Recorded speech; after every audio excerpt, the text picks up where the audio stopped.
somebody had a hot mic on, and he started talking about Fox and what they were saying about them. And oh yeah, I'm gonna tell you right now, if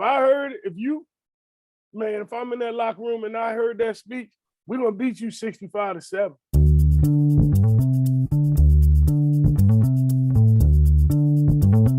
Greetings and salutations, and welcome to the Odd Coaches Podcast. I am your host, Dr. Keith Adams, and with me today is my tag team partner.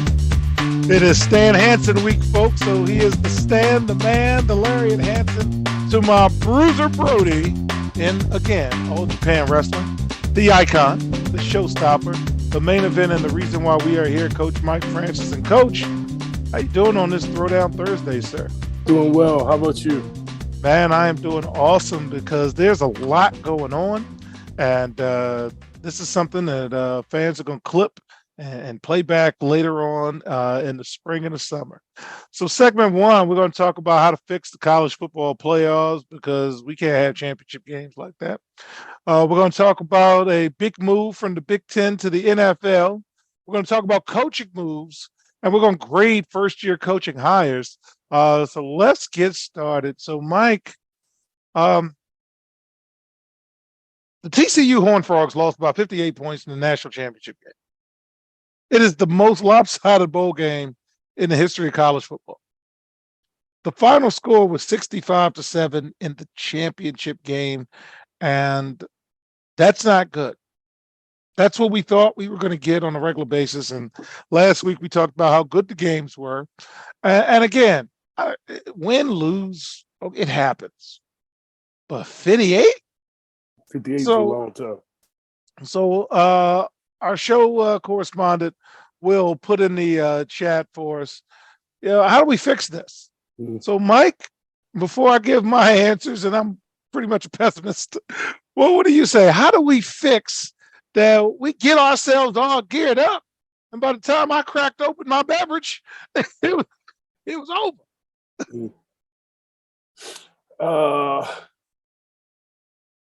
The first two games was so good, though. I think we just got disappointed because that week before was awesome. So I think we went into it thinking we was going to get, I would say up to that point, they got it right. They did. They got it right. Yes. I don't know if you heard Kirby's pregame speech. No, not at all. It's out there now. What he said? What he said? Ooh, I can't repeat the words. I can't. Somebody had a hot mic on, and he started talking about Fox and what they were saying about them. And oh yeah, I'm gonna tell you right now, if I'm in that locker room and I heard that speech, we're gonna beat you 65-7. Wow, I love it. Kirby Smart talked about leaked audio. So yeah. Okay. So let the pessimist come out in me as I run from that. So my answer is we can't. There's different levels of care around the country. And as we talk about our coaching moves and everything, you're going to see that. I am not mad at the 12-team playoff. And as we mentioned last week, I'm not even mad about 16. Whatever. Okay. I want all conference champions to be in the playoffs. I'm that dude. You beat and earned your way to your conference championship game. You should make it to the postseason. Cool. Because that shuts everybody up now. So now the Pac-12 can't say you didn't let us in. We let you in and we beat you. Bad. Every year. So that's your problem. So then I think we should have the best group of 5 team in as well based on the ranking. So now at least everybody's in that's supposed to be in who won championships, because that's what my partner is about, is championships. So if you won the championship, you're in. Okay. So now then we get the best teams that are left over. I don't particularly care about how they do that because that's what the rankings are for and how they do their business. So once we get everybody in, let them get destroyed by the SEC. Let them get beat up by the people who care, because every week I hear it's just different. Well, it is just different. So in the Big Ten, outside of 3 schools, you're not, and I don't even think it's 3, it's 2. Michigan and Ohio State, and then Penn State's third, and then it's everybody else. The Pac-12. Once USC and UCLA leaves, look, Dion's going to have a nice little run. They're going to win 7, 8, 9 games. It's going to be a nice story, but they ain't winning no title. You know, it's kind of how it works. In the ACC, we're going to talk about some of the things that Dabo's doing because he's behind, as my partner said so eloquently. So just add more teams, which they're already doing, 12, and it's going to go up to 16, and then cut it because we don't need no more after that, and then have at it. On a side note, Mike, what's the worst beating you've ever taken as a coach? Ooh, as a coach? As a coach, what's the worst beating you've taken as a coach? First game I coached at Old Mill. Who got you? Who got you? Glenelg Country Day. Woo! It was my first year. It was the first game, and I don't know what the hell I was thinking. We opened up at Meade High School in a early season Mixer tournament. thing, and they beat us by 50. That was my first game. They beat us by 50. My 3 best players had played in the state championship the night before, so I was a little unmanned, but still, yeah. Well, oh, you mean football? Football. Yeah, basketball. Okay. But at Old Mill, the first 2 years I was there, our football team was in the state championship game. So the state championship game was the 4th of December, Friday, and then we played on the 5th. See, I pushed it back as far as I could get to try to. So if they didn't make the playoffs, I'd have a week with them and all that stuff, you know. So we opened up on a Saturday instead of a Friday night. Okay. Yeah. Now me, I got beat by 2 teams you know very, very well as an assistant when I was at Paint Branch. Southwestern beat us, something awful in the state semis. Cornelius McMurray had 7 threes that game. But you're not going to beat a lot of teams giving up 7 threes. And Southern from Baltimore got a hold of us to the point where their fans. What they start saying, I know their Southern. fans What they said, and I quote, and I think this is unofficial. There's a reason why you can't have fans behind the other team's bench anymore. I think it's because of us. They said, "Hey, coach, stop playing. Put your starting 5 in." And the other dude said, "They are in." Like the 2 Muppet Show guys in the back. And I can't lie. I laughed because it was funny. But it was I forgot the 2 Muppet guys' name. But he said, "Hey, coach. Hey, coach. Where was y'all at? 5 in. Stop playing. Stop playing. Put your 5 in." He At said, Southern? Where was you at? We were at Comcast or Xfinity or. Oh, yeah. No, it was still cold. It was still cold. It was cold Fieldhouse at that point. And as a head coach on my own, Magruder High School put 41 up on us in in 1 quarter of a playoff game. And the fans, the parents were behind me saying, call timeout, call timeout. And Mike, you know me, I usually don't break character. But this time I slowly turned around. My assistant was there. And I said, what for? We're just trying to go home now. We've had a wonderful year. Lick our wounds. It has been exciting. We've made it to the Final 4 of the little section, something you haven't done in so many years. Right. They've got Isaiah Swan out there. They got good players.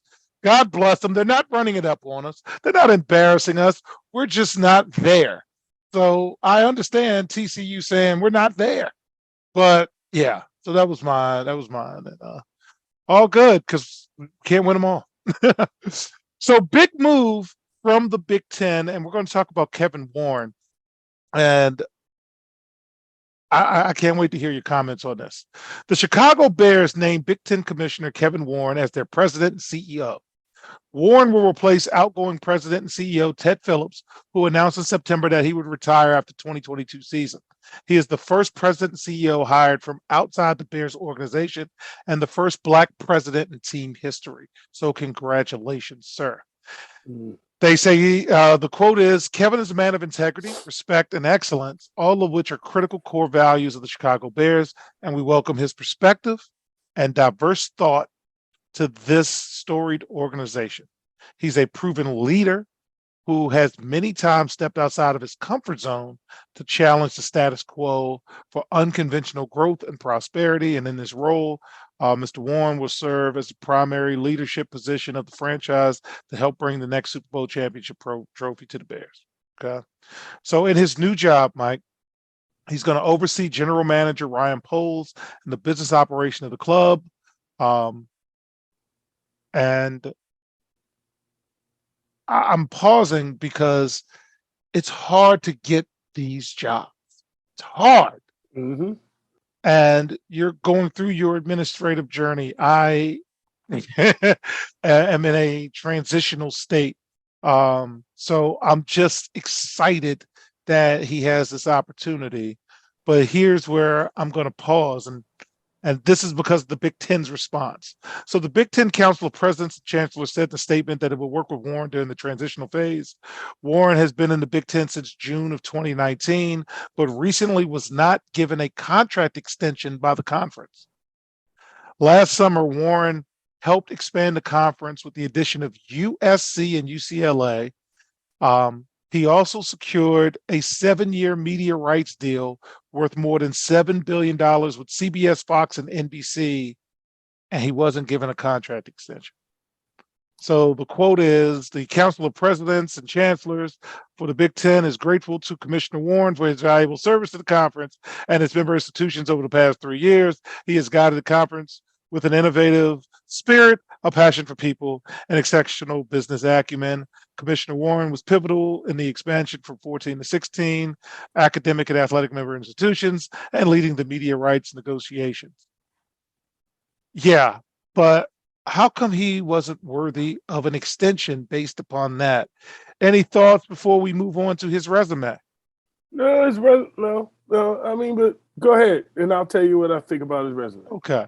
So his resume, Warren's extensive experience in the NFL spans 21 years and includes stints with the Rams, the Lions, and Vikings, with whom he worked from 2005 to 2019. He spent 2005 and 2014 as the executive vice president for the Lions Legal Affairs, Chief Administrative Office before being promoted to Minnesota's Chief Operating Office in 2015. Sources told ESPN that Warren's impact in helping the Vikings build US Bank Stadium in 2016 appealed to the Bears, who are also looking to construct a new stadium after 50 years at Soldier Field. The Bears aim to close on a 326-acre purchase sometime in the first quarter and unveil plans for development, which is set to include a dome stadium for the Chicago Bears. All right, Mike, your thoughts, sir. I think that he's got good experience and a good wealth of knowledge, and I think he's running away from this NIL shit, to be honest with you. Interesting. I think he is. I think it's just because now you got so many people involved, you can't control anything. So now at this point, all your teams, all the programs, all the athletes, everything, that just opens up for more problems, more opportunities for things to go wrong. And this is a lot. I would be willing to bet it's a lot less stress, to be honest with you. I think you might be onto something, because before we talk about candidates to replace Kevin Warren, do you anticipate the trend of leaving college for the NFL? Oh yeah, because Jim Harbaugh, who's making $9 million, mm-hmm. is still getting crapped on, mm-hmm. and he's like, "Shucks, I can go get a bag, win 5 games a year, win a bag for some sorry ass organization, and be good, and stay out of trouble, and get me 4 years in, and I'm good. Yeah, give me $40 million, and then I can step to the side, take care of the family, and then come back and coach at Podunk University or something like that." Yes. Insert state directional university. All right. So here's some candidates that may be in the mix to replace Kevin Warren as commissioner of the Big Ten. Jim Phillips, ACC commissioner. The Big Ten's a better job than the ACC. A lot more money too. And my God, though, we've already, and I'm proud of us, we've talked about the media rights deal with the ACC. Man, I don't want that.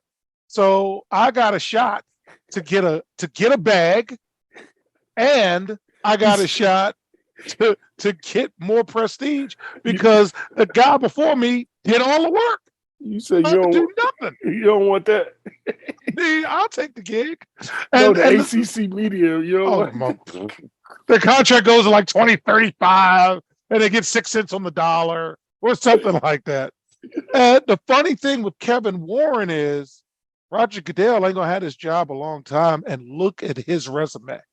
So just think And if Goodell Kerry ain't never Warren, been in the situations he's been in. yeah. All right. So Burke Magnus, he's an ESPN television executive, and he is the president of programming and original content, where one of his duties centers on rights acquisition and scheduling. So again, money. We're not talking about education. We're talking about media rights and how to make, the most money. Mark Silverman, a Fox television executive.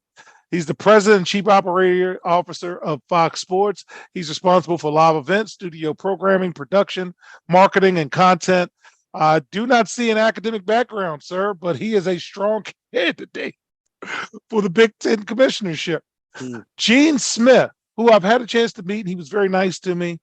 Gene Smith is the Ohio State athletic director, and in the traditional manner, he would be one of the people set up for it, because I am a former athletic director, and the chain of command is the ADs at the different schools, all on these different committees. And as somebody leaves, you move up, and then finally in 10 years, you're whatever. So that would be the more traditional route for something like that. And you already have somebody as that's a Big Ten executive, Kerry Kenny, who's the vice president of, again, television, media analytics, and emerging platforms. Who's the academic people? Mike, not who would you want, but in this day and age, and you brought up a great point about NIL, transfer portal, all of that. What kind of characteristics in the head of the Big Ten would you want? As your burgeoning administrator, what would you look for to hire somebody in that role? Gene Smith, because he already knows how the conference is aligned. He already knows what we're trying to do. And he's going to school to a big school. You know what I mean? He's in a big school where sports are pretty good. Anybody within the Ohio States, the Michigans, and like these media guys, this is crazy. It's like, why? So you're only hiring guys because they know about TV? Like, what about the sports aspect of it, though? Scheduling. The sports sell itself. Yes. Like if you hear what's the name complain about the scheduling now, Big Ten scheduling, football, basketball scheduling. Yes. And how, it's a football conference, but they don't do each other fair. They play like 8 games in 12 days or some crazy shit like that in the Big Ten. Like it makes no sense. Yeah. Willard was talking about that, right. Basketball coach at Maryland. Yes. And it's not a friendly schedule, because our public school schedule in the county I work in is Tuesday, Friday. I think you guys are Wednesday, Friday, or no, we're Tuesday, something Friday. Like that. You're Tuesday, Friday too. Yeah. Okay. Yeah, we're Tuesday, Friday. JVs are Mondays, Thursdays now. Ooh. And then the games. You have the occasional NBA week, is what we called it, when you go Monday, Wednesday, Friday. Yes. And that's usually holidays, snow, something like that. Shortened weeks, stuff like that. All right. So to end this segment, I'm very excited. Congratulations. Mississippi State has hired Zach Selman as its new director of athletics, the school announced last week. Selman was previously deputy athletic director for external engagement and advancement at the University of Oklahoma. I love these titles. That's why I like my title. I'm a student support specialist. So at least I can tell you what I do with my job. Selman, who's 37, grew up in Norman, Oklahoma. And here's why I'm pausing, Mike, and I'm showing my age.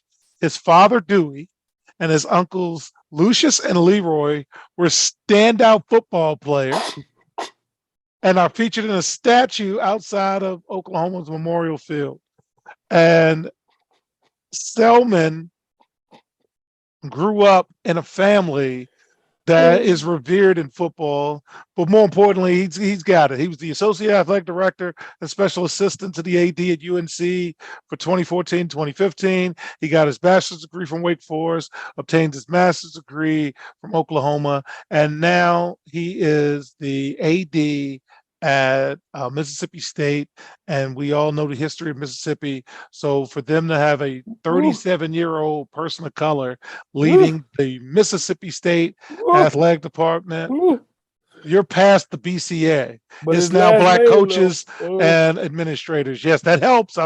Again, everybody else uses what they have to get what they want. Yeah, So, I mean, I love this hire, Mike. I do. I don't know if they. I hope they knew who he was and just didn't look at the resume and say, "Oh, this is a great guy" because his name. Because I love this hire, man. I love it. I think it's great, but when I heard his father and them names, I'm like, wait a minute. I remember the Selmans from the Orange Sickle days at Tampa Bay. Right? Selman? Like, what? Yes. So, all right. So, fans, when we come back, we're going to talk about coaches on the move in segment 2. And we're going to break this thing down, and we'll be right back on the Odd Coaches podcast. The reviews are in for Dr. Keith Adams' book, Finding the Balance, My Personal Journey to Academic and Athletic Success. College professor and student athlete academic expert Dr. Lisa Rubin said, "There is nothing out there like this book, so I do hope people will pay attention and give it a read." Former George Mason standout Folarin Campbell said, "Consider this book an opportunity to work directly with Dr. Adams just like I did. I assure you that there will be something you can take away that will be useful to you throughout your personal journey." Ryan Waite, a recent college graduate who is a software engineer, said, "I like how the book is based on research, which makes it good for general students as well as student athletes." The book serves as both a memoir to Dr. Adams' 30-year academic and athletic career, as well as an instructional guide to assist student athletes, parents, coaches, teachers, and administrators navigate through the challenges of finding a better balance between academic and athletic success. The book includes over 15 personal stories and anecdotes from Dr. Adams, along with numerous former players and colleagues from a variety of sports and endeavors. You can order your copy at www.ckasaveproject.org. From the main page, simply click CKA Save Project Services and order the Find the Balance book. For more information, contact Dr. Keith Adams by email at cka@ckasaveproject.org. Welcome back to the Odd Coaches podcast. In segment 2, we're going to talk about football coaches on the move. I definitely want to get my partner's thoughts on this, Pete. So, Ohio State, Mike. Ohio State has promoted wide receivers coach Brian Hartline to offense coordinator after he spent the past 6 seasons on the program staff and developed a reputation as one of the best position coaches and recruiters in college football.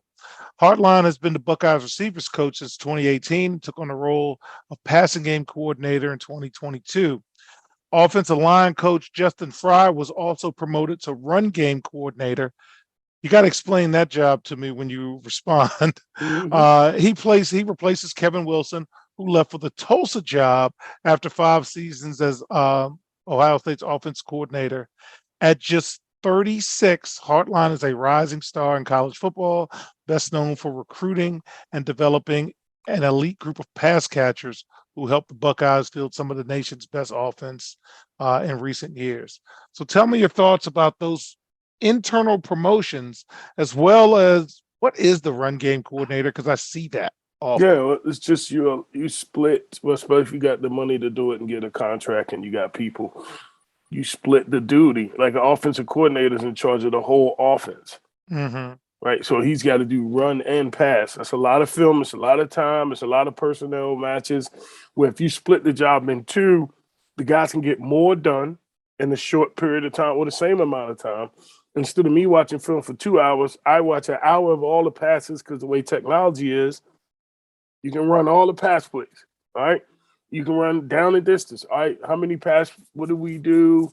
Look at 1st and 10. All right, let's look at 3rd and medium. Let's look at 3rd and long, all right? Look at these runs, these passes.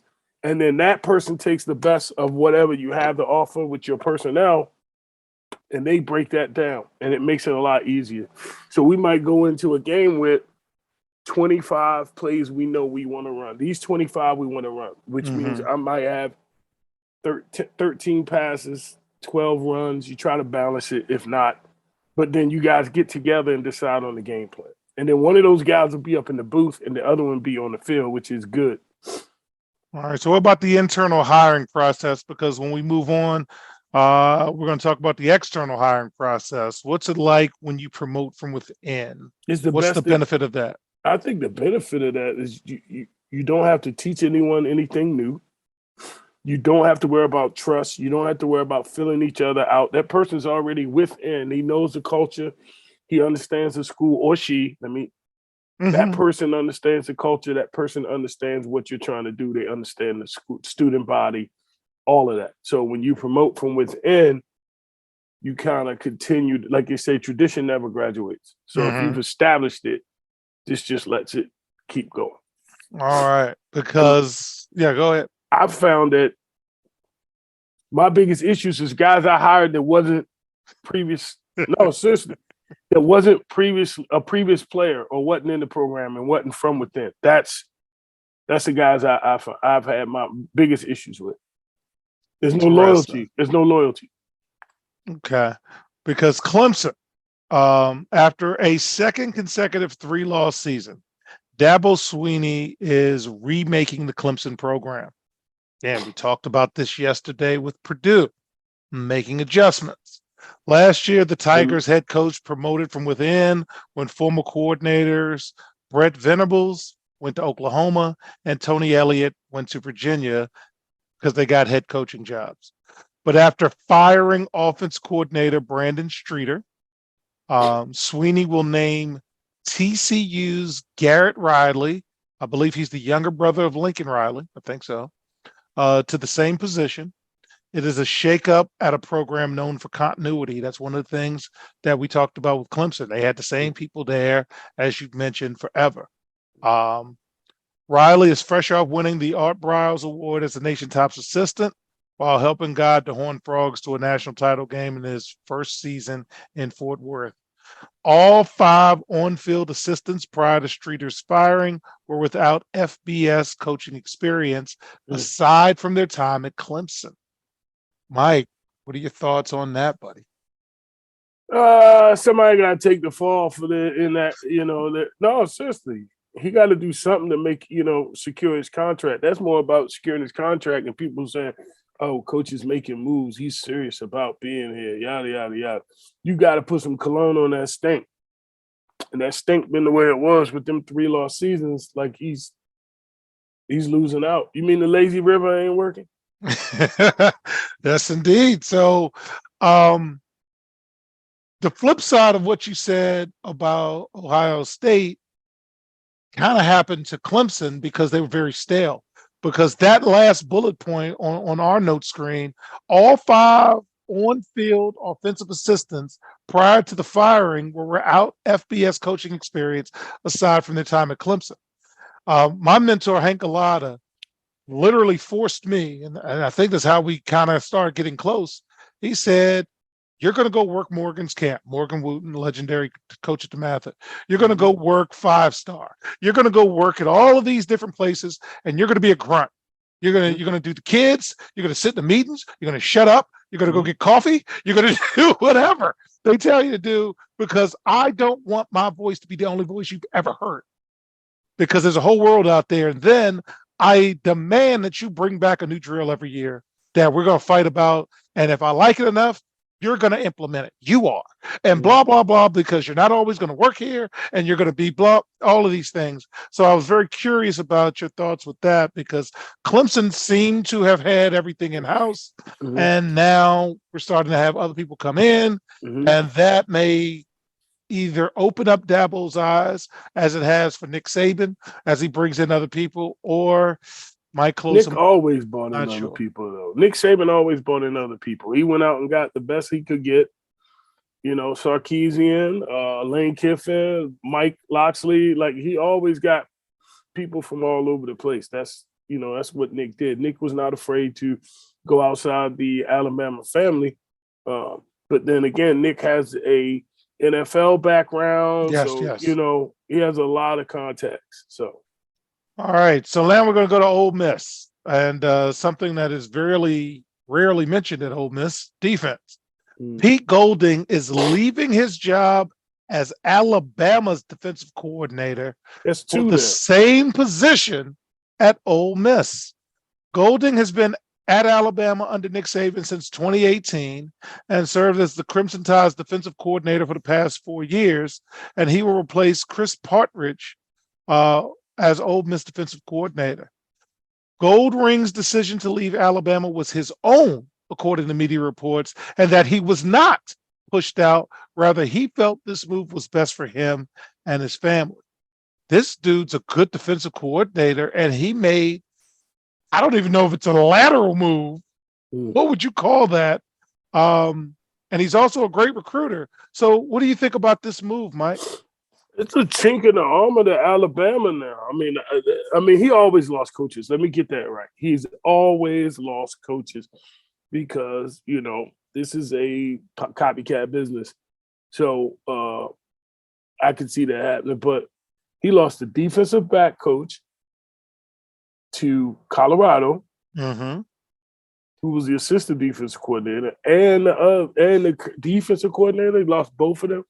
So he's going to be rebuilding this year defensively.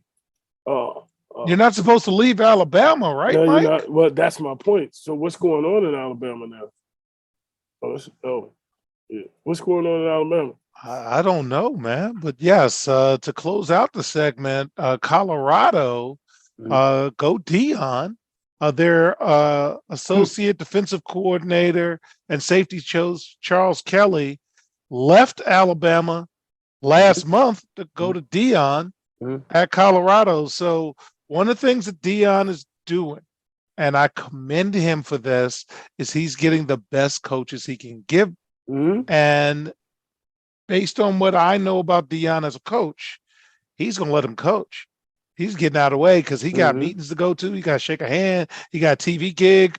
But the work's taking place back on the farm, so to speak.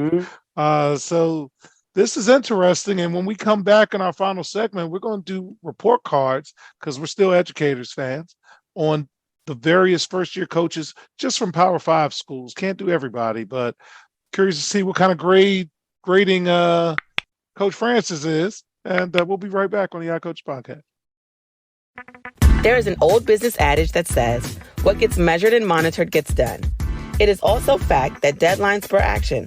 That is what the CKA Save Project academic monitoring service can do for student athletes. Measure and monitor their academic progress to improve their grades.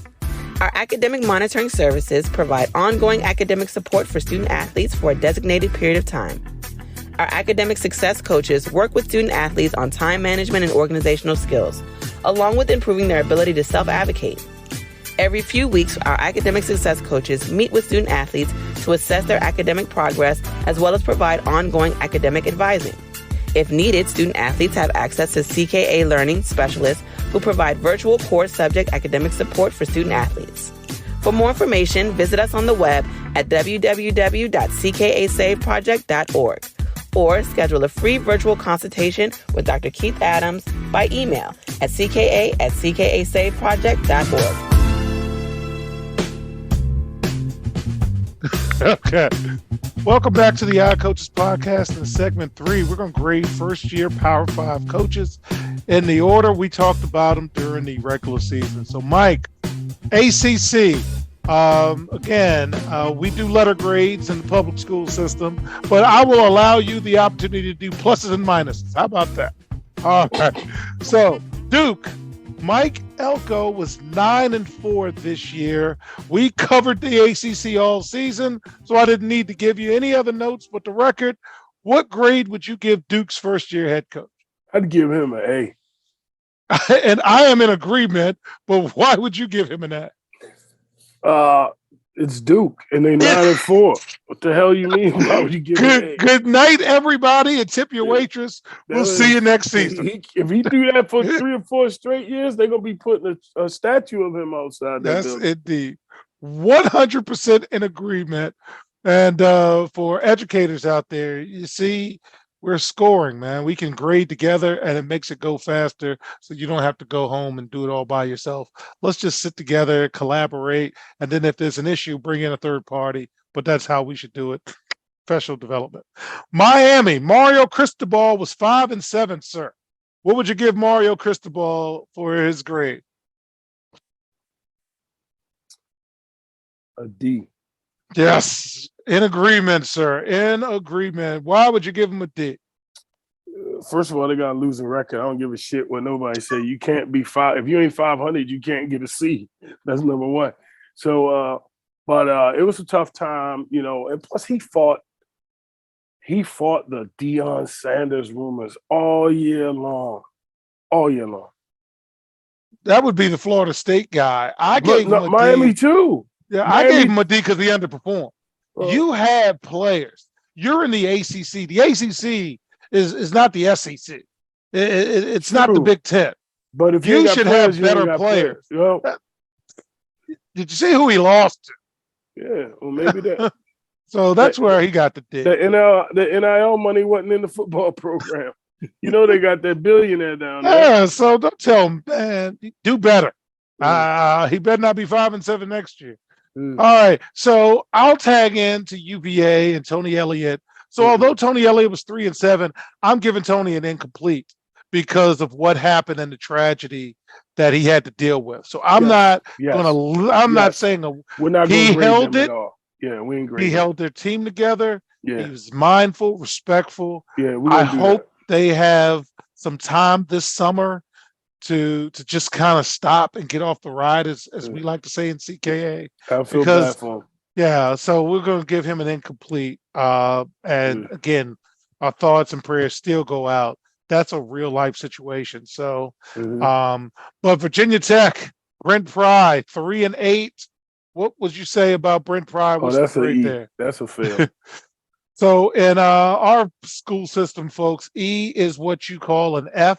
So I wouldn't give him an F. I would give him a D. Because he was coming into a situation with a lot of turnover, and he needed time to establish. And he So couldn't win 2 more games. I give him a D for underperformance, but nothing to fight about because we do have the 50% rule, so they're already there, and now we're just Well, 50 is an E. 50 still an E. So he did win 3. Welcome to the school system. Which is three more than a dead man. So we're gonna move to the Big 12. Oklahoma, the big man, Brent Venables. I misspelled his name on the sheet, but you know who he is. He was 6-7. What grade would you give him? He get a D for sure. Yes, definitely, because you're at Oklahoma and you don't need to be 6-7. And there's my justification right there. TCU, Sonny Dykes, 13-2. What do you give Sonny? Was gonna give him an A to the national championship game. He get a B. No. I was gonna give him an A plus, and because he stuck up the joint, I'll give him an A minus. Okay, but he should get a. His first year at TCU, made it to the national championship. Give him an A minus, man. Give him an A minus. That's why 60 points he lost by 58. in the national championship. National championship. All right. Texas Tech, Joey McGuire was 8-5 at Texas Tech. C. Yeah, I'll take it because it's Texas Tech. And there's your reason. So we're not going to spend that much time on Texas. Pac-12, Oregon, Dan Lanning was 10-3 with your boy Bo Nix in the Heisman race. What grade would you give him? I'll give him a B. Okay. I'd give him a B plus. Give him a B plus. Give him a plus because he won 10 games in the Pac-12. Pluses. Here's what it is. B plus. Give him a plus. Lincoln Riley, 11-3. What were you gonna give Lincoln? A B. Oh, come on, man. He got a Heisman winner, done a lot of stuff. When you I'll get give him a B, because I'm good. Because when you lose to Tulane, you're lucky I don't give you a C. Okay, don't think I'm still not that dude. But you. Your favorite lost to saying Tulane. is, I know who you can. I don't know who you can lose to, but you definitely can't lose to Tulane if you use USC, right? I don't know who you can lose to, but I know you can't lose to Tulane in a bowl game. You can't do that. Okay, I don't know you can, but I know who you can, and that's why he's got to be. And you're lucky I didn't give him a C. Washington, who played well, Kalen DeBoer 11-2. What do you Yeah, think? yeah. He gets an A. Gets an A. A strong, solid A. Strong, solid A. Well done, sir. Mhm. And I think they won their bowl game too. So A might get an A plus. in the SEC, Florida, Billy Napier stunk up the joint. D. 6-7 at Florida. I agree. D. All right, Jake. Brian Kelly, 10-4. First season in the SEC.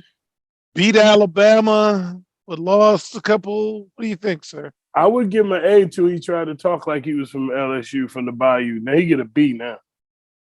Well, he was going to get a B for me anyway because his losses were bad. Yeah, but we just talked about first year. You just said, Yes. "Oh, it's his first year." It is, but You his just said losses that were about bad. homeboy. B is And- fine. No, but you talking about the other dude getting an A. This dude coaching in the SEC. He not coaching in the Pac-12. Yeah. He not coaching in the WAC-12. So you know I'm gonna make you mad because I'm saying I'm differentiating my grading based upon the resources necessary. And LSU have more resources So you than say Washington. he So got an based IEP upon the now? criteria he got an that IEP? he had to be evaluated on, Washington will that's A work for Washington, where at LSU, where the standards are higher, that is B work for LSU. And I will stay with a solid B, and that is my justification at the parent meeting. So LSU got an IEP? I'm not saying LSU's got IEP, but if anybody's got one, it's Washington in the Pac-12. But let's move on before we get people in trouble. But we haven't dropped any names, so that's good. Independent, Marcus Freeman, Mike, 9-4 Solid in the B. final. Solid B. Solid B with those losses? Yeah, solid B. I gotta say B minus. He It's finished Notre strong. Dame. He took over a team who, you know. All right, I'll stay with the solid B. Okay, I'll stay Yeah, with and solid B. the B minus the minus or the plus don't show up on the resume. No, it does not. No, it does not. All right. So we graded the first time FBS coaches. Now let's talk about the second time around, Shalimar. Mike, nearly 2,000 FBS dated reference. I know. Nearly 2,000 FBS football players opted to enter the transfer portal following the 2022 regular season. Nearly 2,000 people said, you know what? I think I can get better. So I'm going to put my name out there. The NCAA Division I Council approved legislation to limit waivers for second-time transfers. So players, coaches, parents, everyone, please pay attention to this segment. Here we go, Mike. Undergraduate players who transfer will have specific guidelines they must meet in order to be eligible for immediate playing time, starting with the 2023-2024 season, or risk sitting out in between transfers. First, a player can receive an immediate eligibility if they have a physical injury or mental health condition that pushed them to transfer to a school from a school will be considered. Okay. So I'm sorry. Additionally, the NCAA will consider extrinsic circumstances that could force a player to leave an institution, like sexual assault or abuse, or other factors, including academic considerations or playing time. The new NCAA rules only apply to undergraduate transfers. Players who graduate will still be eligible to play immediately at their next stop. So in other words, the first time transfer, nobody's got a problem with. It is the second time transfer, because I can hear our audience saying, Dr. Adams, why are they making this change? So here's why they're making the change. Yes. The new rules are an attempt to rein in the number of players using the transfer portal, which has exploded since its launch 4 years ago. Again, nearly 2,000 players in FBS alone entered the portal in the first transfer window following the 2022 regular season. At least 120 quarterbacks alone. Man, when you see that number in front of you, it really pauses you. Again, at least 120 quarterbacks alone have entered the portal, including a handful that was expected to enter the 2023 draft and opted for new starts at the college level. For example, Rice quarterback JT Daniels just landed at his fourth institution after leaving West Virginia. He played at USC from 2018 to 2019, Georgia from 2020 to 2021, before starting in the Mountaineers in 2022. With these rules, Daniels would need to graduate in between each of those final two transfers or sit out and risk burning a year of eligibility. So, Mike, what are your thoughts on cleaning up the second move? What do you think? I think it's good. I mean, you can't have kids going around. Okay, you didn't get it right the one time, but damn, now again, like you need better advice. Come on. Yes, I am a fan of structure, which are just boundaries. Here's the rules. Play within these. Discipline, which is accountability. Hey, we gave you a one-time transfer. We understood. We didn't ask questions, but now you're moving 2 and 3 and 4 times. At some point, you got to go to class and make some type of academic progress. At some point, that's what I'm hoping. So yeah, I have no problem with it either. So this is going to be interesting moving forward, and kind of excited about these offseason moves. In addition to some of the changes that you're trying to make with NIL, which we will talk about in greater detail, because as we told you, fans, when the state makes laws, that supersedes everything. So if insert state made a law and your competitive state doesn't have the same type of law, you've put yourself at a competitive disadvantage, Yes. thinking you're helping. So we'll be having these conversations in future weeks. Mike, anything to close before we get out of here? No, everything. I think we covered everything well, and yes, I'm glad that they're cleaning up the second transfer. Second transfer, not the Yeah. first one, Yeah, the second one, or the third, or the fourth. Okay. that's it. So on behalf of my tag team partner, Coach Mike Francis, I'm Dr. Keith Adams saying thank you for listening and or watching the Odd Coaches podcast, and we will see you on the sidelines. Till next time, take care. The Odd Coaches podcast is sponsored by the CKA Save Project. The CKA Save Project is an industry leader in providing student-athlete academic and athletic support. From assessing student-athletes' academic and athletic skills, to measuring and monitoring student-athlete academic progress, to improving student-athlete time management and organizational skills, the CKA Save Project provides wraparound services for student-athletes from middle school through college. For more information, visit us on the web at www.ckasaveproject.org or schedule a free consultation with Dr. Keith Adams by emailing cka@ckasaveproject.org. We hope you enjoyed today's show. The Odd Coaches podcast drops new episodes every Tuesday through Friday on most weeks. Make sure you subscribe to the Odd Coaches podcast on Apple Music, iHeartRadio, Podbean, Spotify, and YouTube. Follow the Odd Coaches podcast on Twitter and Instagram at Odd Coaches. Follow Dr. Adams on Twitter and Instagram at CKA Save Project. In addition, follow Coach Mike Francis on Twitter and Instagram at Coach Franchise, spelled Coach FRANCHIZE. For more information about the CKA Save Project, please visit them on the web at www.ckasaveproject.org. See you next time on the Odd Coaches podcast.